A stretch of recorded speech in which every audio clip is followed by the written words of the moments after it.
So hello everyone, स्वागत है आप सभी का केम क्लास के यूट्यूब चैनल के ऊपर स्टूडेंट्स। और हम लोगों ने सीरीज शुरू करी है इलेक्ट्रोकेमिस्ट्री के लिए, which is a class 12th topic, chemistry से रिलेटेड है। और आज हम उस टॉपिक से रिलेटेड लेक्चर नंबर 3 का डिस्कशन आज स्टार्ट करने वाले हैं। जिस किसी ने भी प्रीवियस 2 लेक्चर्स को नहीं देखा है वो प्लीज़ जाकर देखिए, क्योंकि डेफिनेटली चैप्टर कॉन्टिन्यूएशन में है, तो आपको पहले पुराने वीडियोस देखने पड़ेंगे, तब आपको आज का टॉपिक जो है वो समझ आएगा।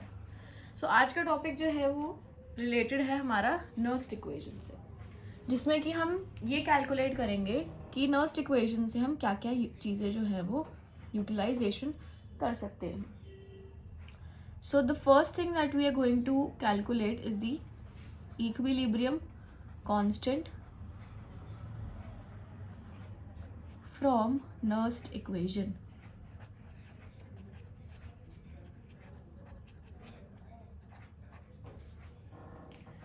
सो जो लोग ये वीडियो को, ये इनका फर्स्ट लेक्चर जिसे वो देख रहे हैं मेरे चैनल के ऊपर, उनको मैं बता देती हूँ कि नर्स्ट इक्वेशन जो है वो एक इक्वेशन है जो हमने डिराइव करी थी अपने प्रीवियस लेक्चर में, and that is use to calculate the EMF of the cell, जो कि कुछ इस तरीके से होती है ln nf upon concentration of the product upon the concentration of reactant raised to the power some stoichiometry coefficients। यानी एक रिएक्शन जिसमें हम R से P जा रहे हैं ऑल इन एक्वस स्टेट, तो उसमें उस पर्टिकुलर रिएक्शन का अगर मुझे EMF of the cell calculate करना है तो मैं अपनी ये इक्वेशन यूज़ कर सकती हूँ, which is also called as the Nernst equation. So point ये आता है कि जब हम इक्विलिब्रियम की बात करें, लेट अस फॉर एग्जाम्पल, क्योंकि हमने स्टार्टिंग से जो अपना रेफरेंस लिया है that we have taken for Daniell cell, तो हमें पता है कि डैनियल सेल जो है उसके लिए जो इक्वेशन लिखी जाती है वो ये होती है कि Zn कन्वर्ट हो रहा है Zn2+ में, दिस इज द ऑक्सीडेशन, और कॉपर 2+ जो है वो आपका कन्वर्ट हो रहा होता है into solid copper, that is the reduction. तो ये पूरे डैनियल सेल का रिएक्शन होता है।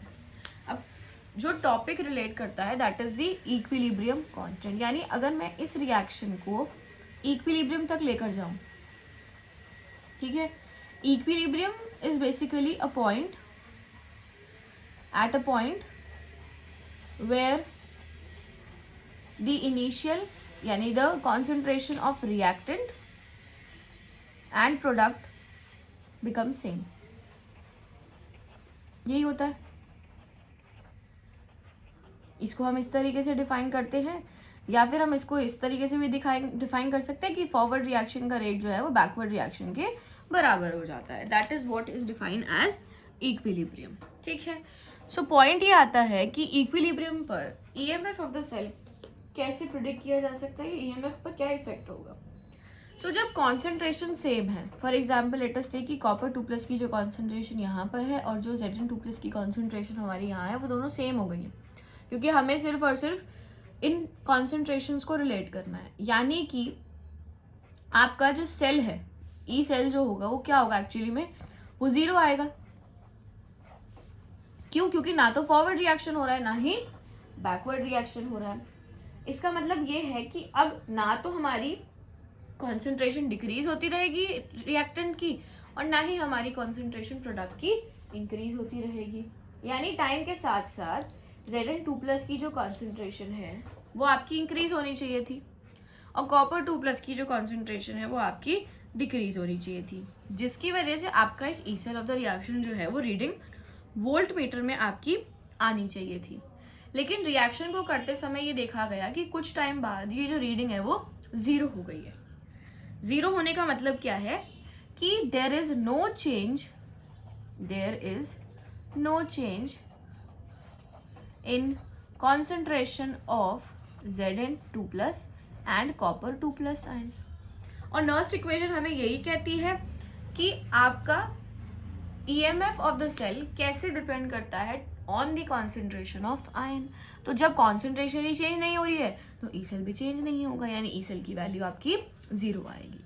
सो हम अगर इस इक्वेशन में जो हमारी नर्स्ट इक्वेशन है, if you write for Daniell cell,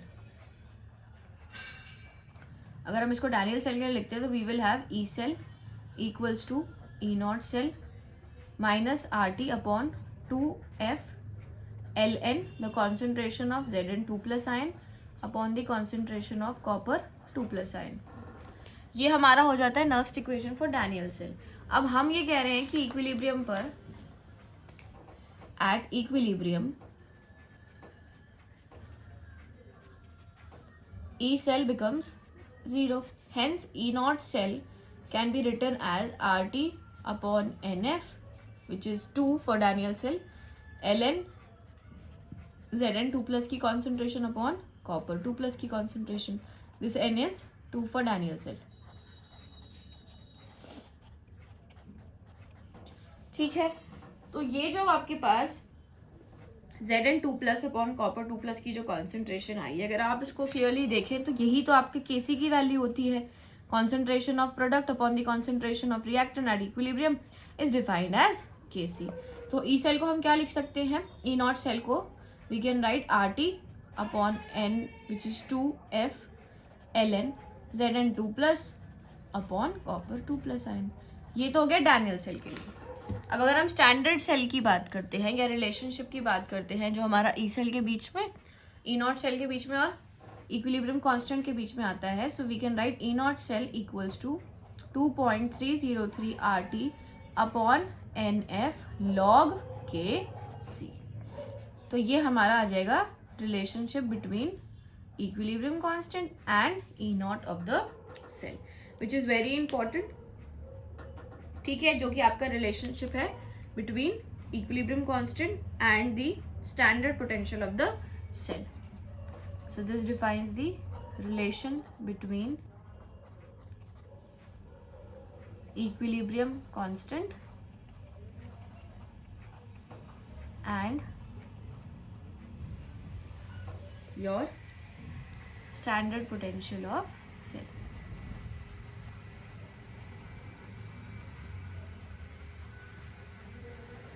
ठीक है, ये हो गया हमारा पहला रिलेशनशिप. जो नेक्स्ट रिलेशनशिप है जो हम अपने नर्स्ट इक्वेशन को यूज़ करके ही या EMF द सेल को यूज़ करके ही निकाल सकते हैं, that is the relation of Gibbs energy, या गिब्स एनर्जी को हम कैलकुलेट कर सकते हैं. यानी कि our next topic is basically the electrochemical cell and Gibbs energy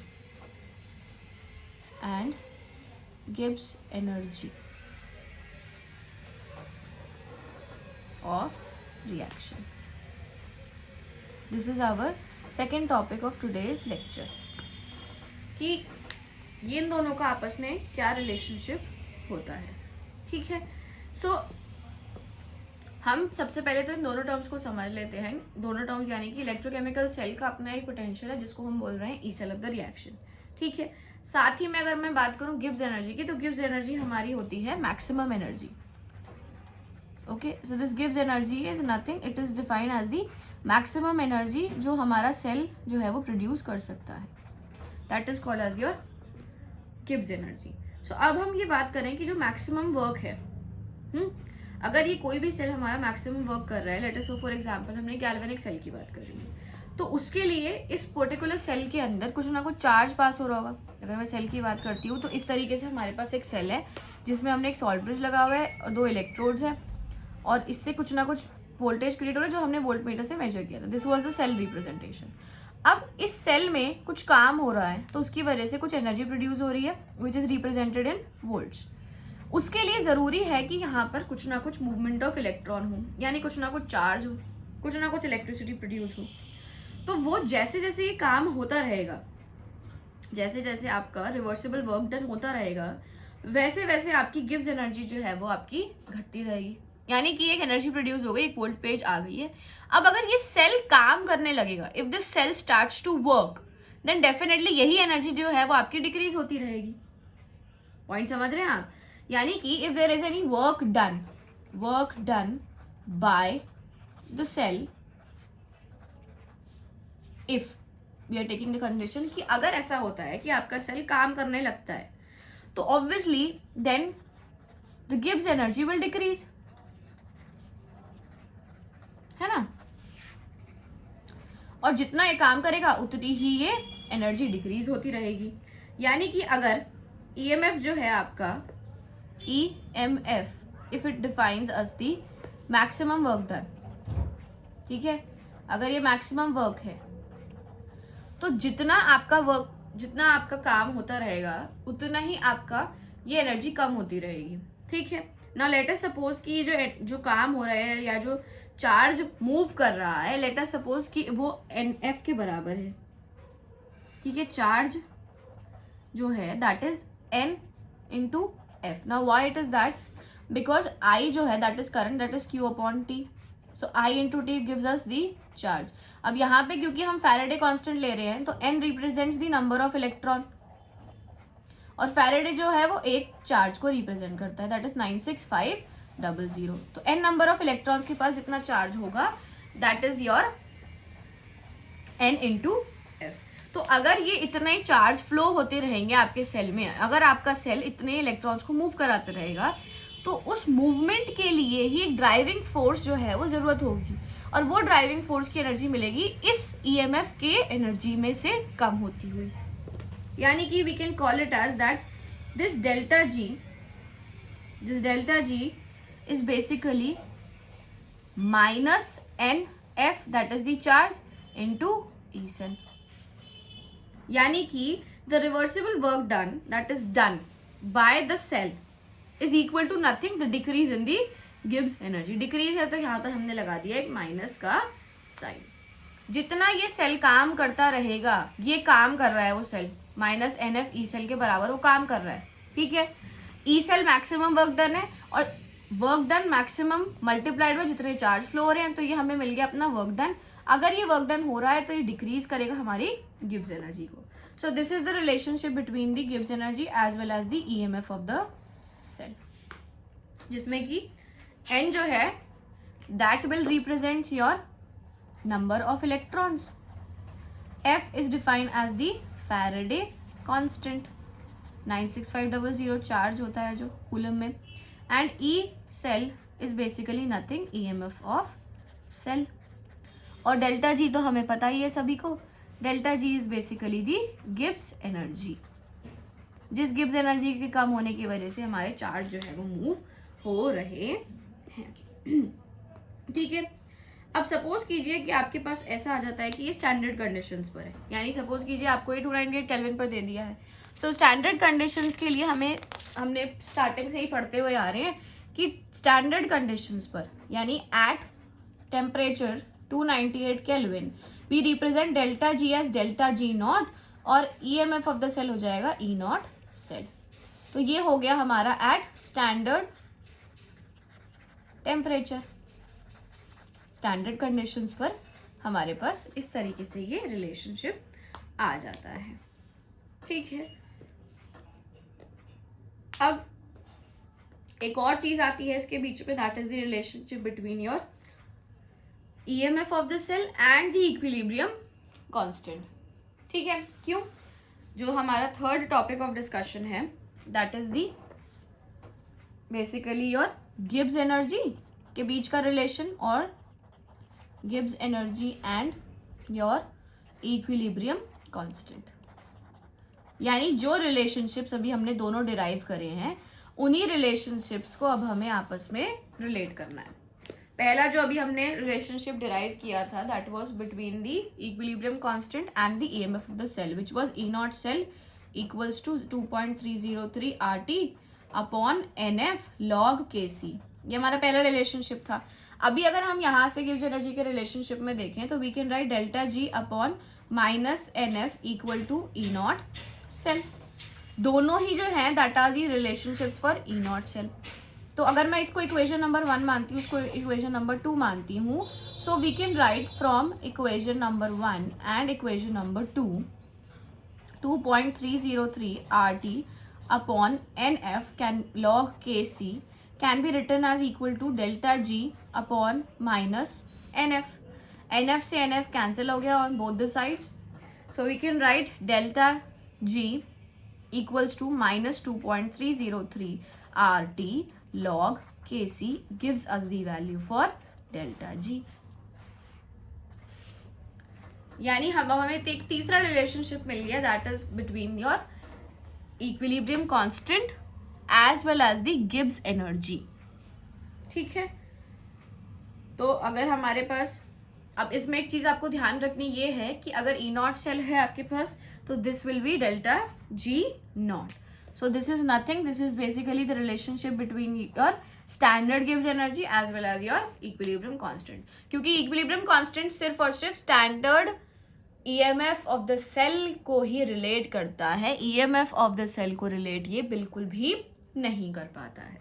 ठीक है, तो ये हो गए हमारे आज के 3 इंपॉर्टेंट रिलेशनशिप जो न्यूमेरिकल पॉइंट ऑफ व्यू से काफ़ी ज़्यादा ज़रूरी हैं, क्योंकि ये हैं बिल्कुल डायरेक्ट से रिलेशनशिप्स हैं, डायरेक्ट आपको इनसे रिलेट करके क्वेश्चन आता है, तो आप इनको please exam point of view से कंसिडर करिए एज इम्पोर्टेंट. ठीक है, now let us just quickly do some examples कि किस तरीके से हम ईएमएफ ऑफ द सेल को कैलकुलेट कर सकते हैं, डेल्टा जी को कर सकते हैं, just by simply looking at the equation. So for example आपको एक इक्वेशन दी हुई है. Let us take we are taking the first the case for Daniell cell वाली इक्वेशन अगर हम कंसिडर करते हैं तो वो कुछ इस तरीके से है. ठीक है, आपको यहाँ पे बोला है that you need to calculate delta G for this particular reaction. ठीक है, एक बहुत सिंपल सा एक एग्जांपल है, एग्जांपल नंबर 1. अगर आपको डेल्टा जी का रिलेशनशिप या डेल्टा जी का एक्सप्रेशन आपको यहाँ पे लिखना है, तो सबसे पहले आप डेल्टा जी का फॉर्मूला जो है वो देखिए, that is minus N F E cell. ठीक है, तो n की वैल्यू जो है हमें ये कैलकुलेट करनी पड़ेगी. सबसे पहले तो n क्या होगा यहाँ पर, अब यहाँ पर n को कैलकुलेट करने के लिए n होते हैं नंबर ऑफ इलेक्ट्रॉन्स. आप देखिए यहाँ पे वैलेंसी को, आपको यहाँ दिख रहा है कि Zn से ये कन्वर्ट हो रहा है इनटू Zn2+. ये कब बना होगा, ये तब बना होगा जब इसने 2 इलेक्ट्रॉन्स अपने रिलीज कर दिए होंगे. यानी कि Zn से अगर मैं इस रिएक्शन को हाफ सेल के टर्म्स में लिखूँ तो ये 2+ है इस तरीके से, और यही कॉपर 2+ से 2 इलेक्ट्रॉन्स गेन करके ये कॉपर जा रहा था. यानी n की वैल्यू क्या आ गई है, 2 आ गई है. So we can write delta G as -2 into F into E cell, which is nothing. Delta G equals to -2f E cell. E cell की वैल्यू जो हमें गिवन होगी या हमें निकालनी होगी depending upon the requirement of the question, हम उसे रखेंगे. फैराडे की वैल्यू हमें पता है 96500. हम आसानी से delta G for the reaction calculate कर देंगे. ठीक है, चलिए, तो ये तो एक सिंपल सा हमारे पास एक क्वेश्चन हो गया. अब let us look towards the next question. एक क्वेश्चन सपोज कीजिए हमें इस तरीके से गिवन है, जिसमें हमें इक्वेशन ही गिवन है, फिर से हमें डेल्टा जी निकालना है. बट इक्वेशन जो है in this case that is निकल सॉलिड प्लस 2Ag प्लस से कन्वर्ट हो रहा है निकल 2+ प्लस 2Ag सॉलिड. ठीक है, ये ऑब्वियसली ये एक्वा स्टेट में है आयंस, और ये भी दोनों एक्वा स्टेट के ही स्पीशीज है. सेम चीज़ है यहाँ पर भी, आपको डेल्टा जी ही निकालना है. Again the same procedure. इसमें भी आपको सबसे पहले कंसिडर करना है n, that is the number of electron. तो आप सबसे पहले जो हाईएस्ट वैलेंसी है उसकी तरफ नजर डालिए. हाईएस्ट वैलेंसी क्या है आपके पास, +2 की, तो निकल से कन्वर्ट हो रहा है इनटू निकल 2+. अब कुछ बच्चे जो है, कुछ स्टूडेंट्स जो है वो ये कंफ्यूज हो जाते हैं कि यहाँ पे निकल जो है वो तो उसकी मैक्सिमम वैलेंसी +2 की है, लेकिन सिल्वर जो है वो +1 से 0 में कन्वर्ट हो रहा है. तो क्या हम इसकी वैलेंसी और इसकी वैलेंसी को प्लस करके मैक्सिमम वैलेंसी निकालें, तो वो बिल्कुल गलत हो जाएगा. आपके पास जो मैक्सिमम वैलेंसी आपको दिख रही है उतने ही, वो तो एक्चुअली में जो मैक्सिमम वैलेंसी दिख रही है वो या तो रिड्यूस हो रहे हैं या तो गेन हो रहे हैं वो इलेक्ट्रॉन्स, या वो इलेक्ट्रॉन्स लॉस हो रहे हैं. तो यानी कि निकल 2+ में कन्वर्ट हो रहा है बाय लॉस ऑफ इलेक्ट्रॉन. अब ये जो +1 है उसका मतलब क्या है कि Ag+ एक इलेक्ट्रॉन गेन करके कन्वर्ट हो रहा है Ag में. Well and good, very nice. ये हो गया उसका रिडक्शन का. लेकिन पूरे सेल की अगर मैं बात करूं तो पूरे सेल में 2 इलेक्ट्रॉन्स अवेलेबल हैं. तो इन इलेक्ट्रॉन्स को बैलेंस करने के लिए हम Ag को 2 से मल्टीप्लाई करते हैं. ये मतलब ये जो रिएक्शन है एक्चुअली इस तरीके से बनी हुई होती है. ठीक है, अब जब आप इसको पूरा सम अप करेंगे तो आपको ये रिएक्शन जो है, अगर आप देखेंगे बड़े ध्यान से, तो आपको ये रिएक्शन इस तरीके से मिलती है. निकल +2Ag+ से हम बन रहे हैं निकल +2 + 2Ag, जो कि आपकी वही इक्वेशन आ गई जो आपकी क्वेश्चन में आपको मेंशन्ड है. तो इस तरीके से आपकी सेल की रिएक्शन जो है यहाँ पर ये बनकर आई है. बट हम अपने क्वेश्चन पे रिस्ट्रिक्टेड रहते हैं, हमें डेल्टा जी निकालना था. डेल्टा जी हो जाएगा हमारा -2 into F into E cell of the reaction. तो काफ़ी जगहों पे स्टोइकियोमेट्रिक कोएफिशिएंट्स होने की वजह से काफ़ी कंफ्यूजन हो जाती है. बट उस कंफ्यूजन को भी अगर आप अपने बेसिक स्ट्रॉन्ग रखकर चलेंगे, अगर आप कॉन्सेप्ट पर ध्यान देकर चलेंगे, तो आप उनको भी बड़े आसानी से कर पाएंगे. ठीक है, अब एक क्वेश्चन जो है वो काफ़ी फेमस हो रहा है क्वेश्चन या पैटर्न कह लीजिए कि जैसे आपको ईएमएफ ऑफ द सेल दे दिया है, फॉर एग्जाम्पल आपको ये एक्सप्रेशन दिया है कुछ इस तरीके से that E cell is represented as 2.34 minus your RT upon 2F, साथ में आपको दिया हुआ है योर Zn 2+ से हम कन्वर्ट हो रहे हैं इनटू 2+ आए, और इस तरीके से आपको इक्वेशन गिवन है और आपको बोला है कि यहाँ पे आपको कैलकुलेट करना है या आपको लिखना है सेल का रिएक्शन, ये बोला है, और आपको बोला है सेल को रिप्रेजेंट करो, सेल का रिप्रेजेंटेशन भी आपको दिया हुआ है, ठीक है। तो अब आपको ये समझना है कि रिएक्टेंट क्या है और प्रोडक्ट क्या है। तो सबसे पहले तो आप जो भी आपको इक्वेशन गिवन है वो एक नर्स्ट इक्वेशन है। नर्स्ट इक्वेशन का स्टैंडर्ड जो तरीका है वो ये है कि E0 सेल होता है माइनस RT अपॉन 2NF होता है, Ln होता है प्रोडक्ट की कॉन्सेंट्रेशन अपॉन रिएक्टेंट की, यानी प्रोडक्ट किस तरफ पे जो स्टेट है और रिएक्टेंट की तरफ पे जो स्टेट है। इससे हमें क्लियर इन्फॉर्मेशन मिल रही है। N क्या है यहाँ पे, according to the equation N is 2, product की तरफ क्या है Zn 2+ है, रिएक्टेंट की तरफ क्या है कॉपर 2+ है। इस तरीके से कुछ क्वेश्चन है। अब ये जो Zn 2+ है कहाँ से बन रहा होगा, Zn से बन रहा होगा, कॉपर 2+ से क्या हो रहा होगा, कॉपर में बन रहा होगा। ये आ गई हमारी सेल की रिएक्शन। हाफ सेल की रिएक्शन लिखनी है तो वो और आसान है, हाफ सेल की रिएक्शन हो जाएगी Zn से Zn 2+ by loss of 2 electrons, copper 2+ से 2 इलेक्ट्रॉन्स गेन करके कॉपर में बन रहा है। इनको सम अप कराए तभी जाके वो इक्वेशन जो है फाइनल हमें मिलकर बनी है, ठीक है। अब पॉइंट आता है सेल को रिप्रेजेंट कैसे करेंगे, ठीक है। तो सेल में सबसे पहले तो हमें पता है, अगर आपने मेरा लेक्चर नंबर 1 देखा है कि उसमें एक सॉल्ट ब्रिज होता है जिसको 2 पैरेलल लाइन से रिप्रेजेंट करते हैं। इस पैरेलल लाइन के लेफ्ट हैंड साइड पे जो है वो एनोड वाला पार्ट होता है, राइट हैंड साइड पे जो है दैट इज दी कैथोड। ये एनोड है, ये इधर कैथोड है। एनोड पे देखिए क्या हो रहा है, Zn से जो कि सॉलिड में था हम बना रहे हैं Zn 2+ जो कि एक्वस में हो गया है, ठीक है। दूसरी तरफ पे क्या हो रहा है, कॉपर 2+ में था एक्वस स्टेट में अपनी, और वो कन्वर्ट हो रहा है कॉपर सॉलिड स्टेट में। ये हो गई जी हमारी सेल की representation, simple, precise and very easy. तो ये आपके एग्जामिनर पे बनता है कि वो क्वेश्चन को किस तरीके से ट्विस्ट करके पूछ सकते हैं, किस तरीके से घुमा के पूछ सकते हैं। बट अगर आपके कॉन्सेप्ट्स बिल्कुल क्लियर है, अगर आपको ये रिप्रेजेंटेशन अच्छे से अपने दिमाग में क्लियर बैठा हुआ है कि N क्या होता है, प्रोडक्ट साइड क्या होता है, ऑक्सीडेशन क्या है, रिडक्शन क्या है, तो किसी भी तरीके से एग्जामिनर आपको ट्विस्ट करके दे दे, कितना भी हायर लेवल का, कितना भी हॉट्स लेवल का क्वेश्चन बना दे, आप उसको क्लियरली कर सकते हैं।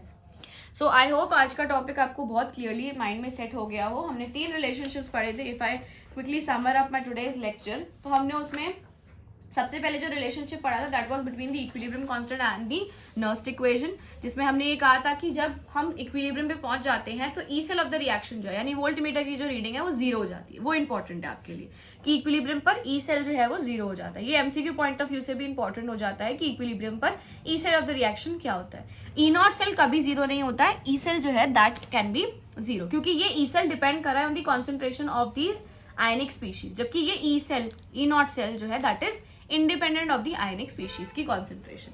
दूसरा जो रिलेशनशिप पढ़ा था मैंने, वो हमने पढ़ा था कि गिब्स एनर्जी का और इलेक्ट्रोकेमिकल सेल का आपस में क्या रिलेशनशिप है। This was our second relationship of today's lecture, जिसमें हमने कहा था delta G maximum work done होता है and EMF of the cell is also basically defined as the maximum potential और the maximum energy जो एक सेल के पास होती है। तो अगर ये एनर्जी कम होती जाए तो डेफिनेटली गिब्स एनर्जी, यानी कोई ना कोई सेल जो है वो काम कर रहा है।